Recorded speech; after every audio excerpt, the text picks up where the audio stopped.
excuse. Meanwhile, the French, just itching for revenge, knowing that the Russians might get involved and that the Germans would have to fight the Russians, start saying, revenge, revenge!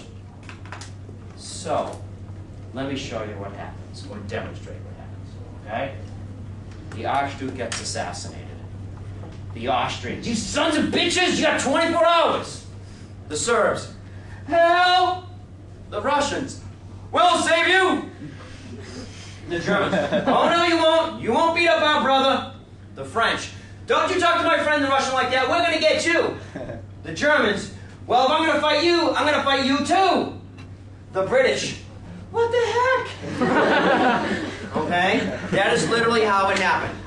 Telegrams are going back and forth between Willie and Nicky. We can't fight, we can't fight.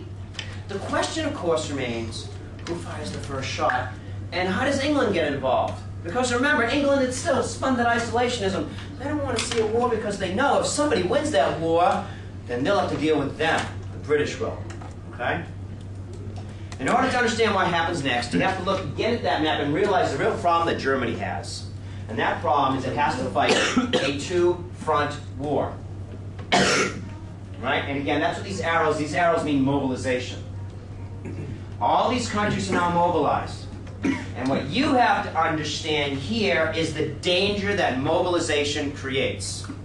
Are you uncomfortable just sitting there like that all the time? No, I'm Because it's fine. okay.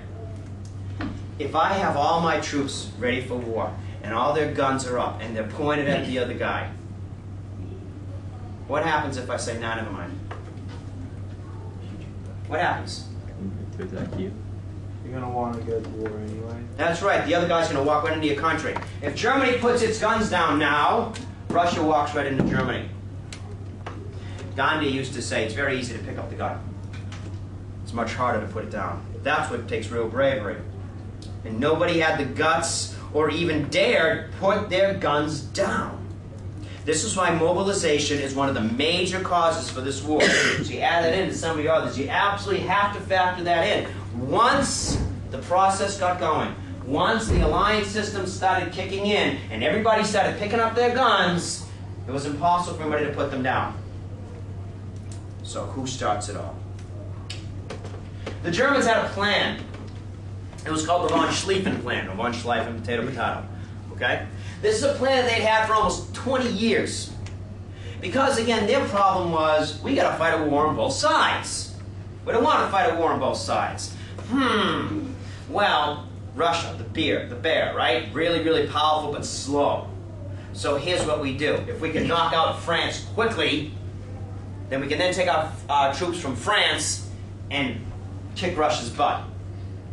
Well, how do you defeat France quickly? You can't do it by invading France. Here's Germany, here's France. A direct attack on France itself, the border's too built up. The French, they just can't wait, to kick our butts. They got a lot of troops right there. Aha, but if we go around that border and cut through neutral Belgium, then we got it made. So the plan was very straightforward. Cut through Belgium, take Paris, the French surrender, use your army, and then go attack Russia. Problem, the Belgians. The Belgians, of course, are a neutral country, so the Germans are automatically violating international law by attacking Belgium. They've declared neutrality. Second problem, the Germans expected to be able to just cut right through Belgium. It's kind of like you cut through your neighbor's backyard to go beat up your other neighbor. Okay? The trouble is, the Belgians, although the Belgian army, which is like this big, and the German army is like that, the Belgian army is like, woo, okay. As soon as the Germans started cutting through Belgium, the Belgians came back and started hitting the Germans from behind. They started blowing up their own railroads. They started destroying the German supply lines. So the Germans, who are supposed to be just going right through Belgium, are looking at their watches and they're going, what the hell, man? The heck are you Belgians doing? We gotta be in France by now. And they get so pissed, twice, that they start attacking the Belgian cities. You Belgians have to let us go. Come on, man. So start bombing Belgium. The British, of course, go nuts.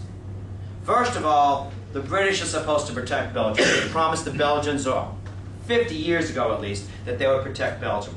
More importantly, they start talking about the terrible, dirty Hun. Germany gets a really, really bad rap here. They start having all this propaganda. They send this propaganda to the United States. Hey, Americans, I know you're not in this, but you should see how bad the Germans are. They actually even have posters with German soldiers and a Belgian baby on the bayonet. Of course, it didn't happen, but this is what they're saying about the Germans. So the Germans get a really, really bad rap. Of course, it's not like they're innocent here, but they get a really bad rap. But they do eventually make it into France. What happens next, please? First of all, everybody starts signing up. Why am I showing you a young Australian recruit? Because I want to remind you that these countries all have empires.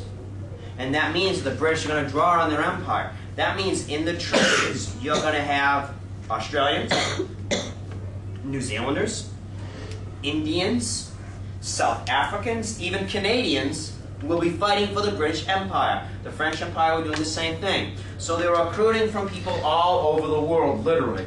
That's one of the reasons why this is a world war. There will be other reasons later on. In addition, what we see here is the most obvious example of ultra-nationalism you ever could expect. The leaders of all their countries were hoping to get lots of people signing up, joining up. Twice as many people joined up as they expected to. When war was declared, it was like the biggest 4th of July celebration you ever could imagine. Fireworks everywhere, bands playing. Kids were literally running out of school to go join up. Literally, schools emptied out as the young men your age and older ran out of school to go join the army. In record numbers, we've never seen this ever before. And ever since then, World War II was nothing like that. Nobody jumped up and said hooray. They were celebrating, yes, this was our chance. Vive la France, our chance to prove that we are the best. Every country, the Russians, the Germans, the French, the British. Where are the Italians? France, revenge. Germans, von Schlieffen plan. Russians, I'll save you. Austrians, you sons of bitches. England, oh, I don't want to, but if I have to. Italy.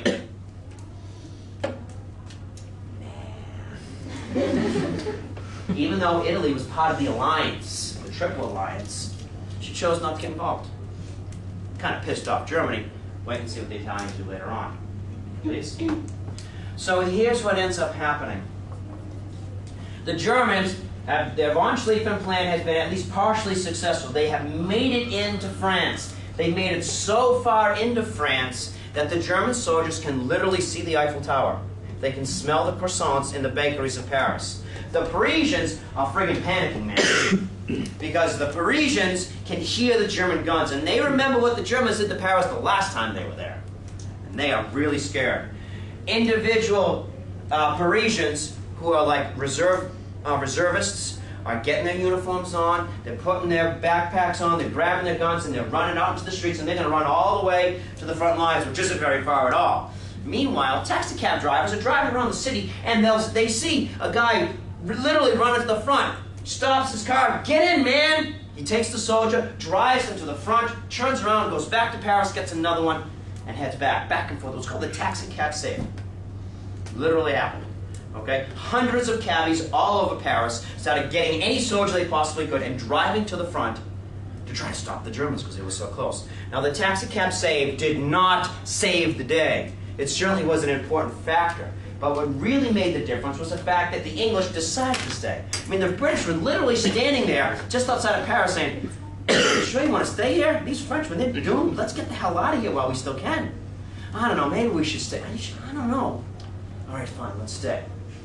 So this is basically what happened. The Germans are pushing through Belgium. Gotta hurry up, come on. And they finally get in, and they're getting close to Paris, and they're getting close to Paris, and they're almost in Paris, and they're just about to take... And they fall back a little bit. And they realize they can't get it. And so what do? They start digging holes in the ground so that they can hide when the Frenchmen shoot at them. And the Frenchmen do the same thing. And before you know it, well, hold on. Before you know it, Not before you know it. Actually, let's do a quick detour. While all these guys are signing up,